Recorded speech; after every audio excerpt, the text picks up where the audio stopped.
On YouTube, there's a wealth of information to help you start a small business, but most of it is a dangerous distraction from what really matters. Videos flooding you with choices and crazy high revenue numbers are not solutions to how you actually start a successful small business, but finding a product that solves a problem is. So if you're frustrated about not knowing where to start or who to trust, then it's time to shift all of your focus to 3 things that will determine your success. These are the things I wish that I knew when I was first starting my apparel business that did 6 figures in its first year. So I have an idea that explains why some small businesses are able to thrive and inspire their niche when others aren't. Every single business on this planet knows what they do, 100%. Only some know how they do it. You can call it your differentiating value proposition or your proprietary process, but very few brands or small businesses know why they do what they do. And by why, I don't mean to make a profit or to make money. That would be your result. By why, I mean, what's your purpose? What's your cause? What's your belief?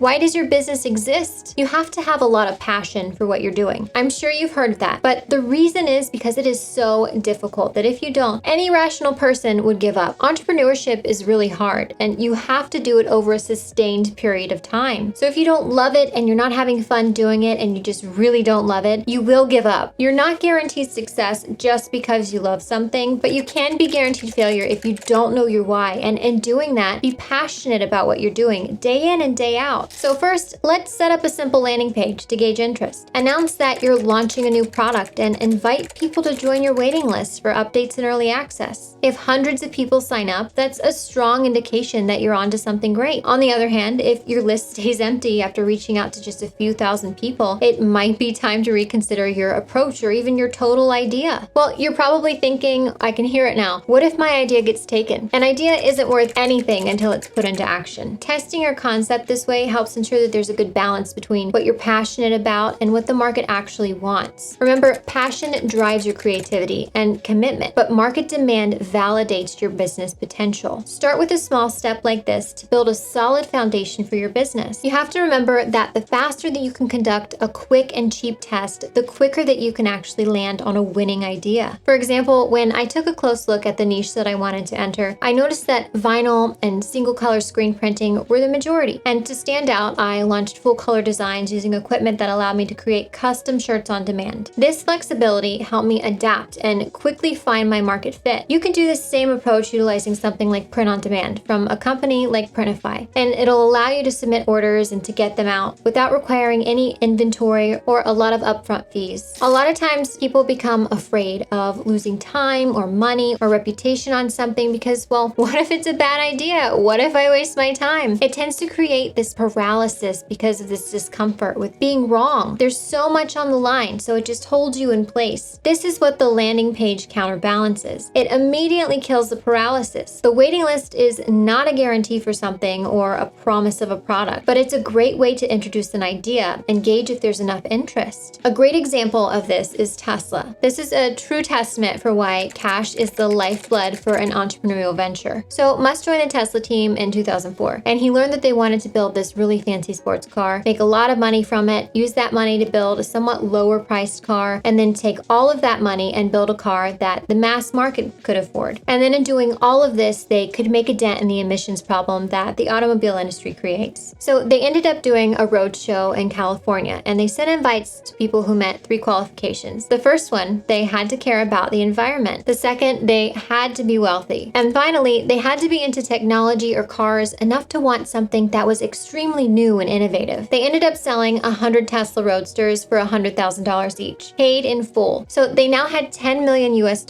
in the bank in cash, all before they had built Roadster number 1. That principle carried Tesla all the way through its journey. When they released the Model 3 several years ago, they had 500,000 consumers put down a deposit of $1,000 each. Doing that math, $500 million in the bank in cash, which allowed them to begin doing the engineering and building of their factories. Now, wouldn't you like to build your brand or business with that type of blueprint? There has to be a reason as to why you stick with your particular brand or business through the downs. There has to be a passion behind the why. That's the whole reason as to why passion is valuable, because you will go through valleys and the gratification will be very much delayed. So that's what will get you through. It won't be the thing that we ride high on. So you need 3 things in alignment for success. You need origin, mission, and vision. You need to know what your origin story is and what your background for wanting to build your business consists of. Doing something something that aligns with what you've always been doing and what you've always had an interest in and a passion for, because this should go back to a very few key moments in your life. When we ask people in the Growth Accelerator about why they're doing what they're doing, we want to hear about how it all started when they had an interest in building a business and the little wins that they had along the way that have gotten them to where they are now. So why is that so important for you and your brand or your business? Well, because anything that's a reoccurring theme in your life is what you're meant to be doing. I can go back to when I started my very first business. It was a food truck. One of my favorite things to do was to build and grow an operation system within a business and how it could be used as a force for freedom and growth. I had the ability to control my actions and where my time was spent and to pour into something that would benefit from the direct input, all while giving me financial freedom to work how I wanted to work. For me, there is this reoccurring theme. All of my little wins have grown intertwined through the theme of my why. I ended up growing that 3 times to a 2,700 square foot standalone, fully operational restaurant. So that's why the origin story is so powerful. The second thing is the vision for the future. What do you want to see happen in the future? If all of this goes well and other people begin to jump on board to what you're doing, what does this look like 10 years from now, 20 years from now? What does this look like when you're celebrating, and what are you celebrating? Then we have the mission. What is the most high value thing that you can possibly do that's in alignment with the vision we just talked about? So essentially, if there's a strong alignment between your origin, your vision, and your mission, something happens and you tend to carry yourself in a different way. You sit differently, you speak differently, you're in total alignment with who you are at the core. This in turn makes other people pick up on that. They want to become part of what you're doing because they hear about what your vision is and what your origin story is, and they believe in it because they hear that it's in total clarity with your mission and who you're portraying yourself as. It feels aligned and something's happening and people want to become involved. Now, that's true passion. It's not superficially, oh, I want to make money online, so now I'm going to start a business because it's this trendy thing to do. I can work from home, from my couch, because someone online told me that I can make a few $1,000s in a few weeks, so all will be well. In reality, true passion for your business is the alignment between the origin, the mission, and the vision. And all of this comes down to mindset. There was a Harvard study that was done on Indian farmers, and they found that these particular people were paid their yearly salaries in one lump sum, and they had to make that sum stretch the whole year. And as they were getting close to the end of the cycle, they had an IQ test which showed that they were 15 points lower than when they were initially paid the lump sum. What this showed was that the lump sum allowed them to think long term. It allowed them to feel like they were affluent and abundant, and in turn, their IQ scores increased as a result of feeling that good and affluent. And when the money had run out and they were unsure if they would make it to the next lump sum payment, their emotional intelligence and their actual IQ intelligence had dropped significantly. This shines a light on one of the things, if you're going through about this in a real tough and survival way. You're essentially regularly putting yourself in these situations where your IQ and your processing ability is torn down. Your emotional intelligence and ability to process things correctly suffers, and as a result, you're in this constant stage of fight or flight. So this reminds me that there was a time then we were $33,000 in debt with one of our t-shirt vendors. It was tough. We were stressed out. We were making the minimum payments just to be able to keep the business alive. And this was very much when the minimum payment was an issue. It was the literal best that we could do. And I remember just thinking, oh great, I am going to really buckle down for the next few weeks. We're going to eat cereal. We're going to get through this. We're going to pay the debt down. We're going to get back to our right standing with the vendors. This is what it meant to be in full flight or fight mode in your business. With what I now know and how you should be looking at tough situations should be through a lens of cash affluency. If it's on this planet, anywhere, that resource is only a couple of conversations away. So essentially, you should be framing this as, well, someone has $45 to spend on a branded sweatshirt. So I just need to talk with them and see what they need. And in helping them with what they need, they can in turn help me with the $45 that I need. There really aren't a lot of boundaries between the resources that are available to you as a small business owner or a brand, and it's just a conversation that needs to happen to find out that information. You can easily raise money in working capital if you're fulfilling a need, and you can easily and cheaply find that out by openly asking your niche or target audience with a landing page. If someone has the money and wants a product that you're offering, this is the cheapest and quickest way to test an idea. It's also cheap and quick to subscribe to our channel.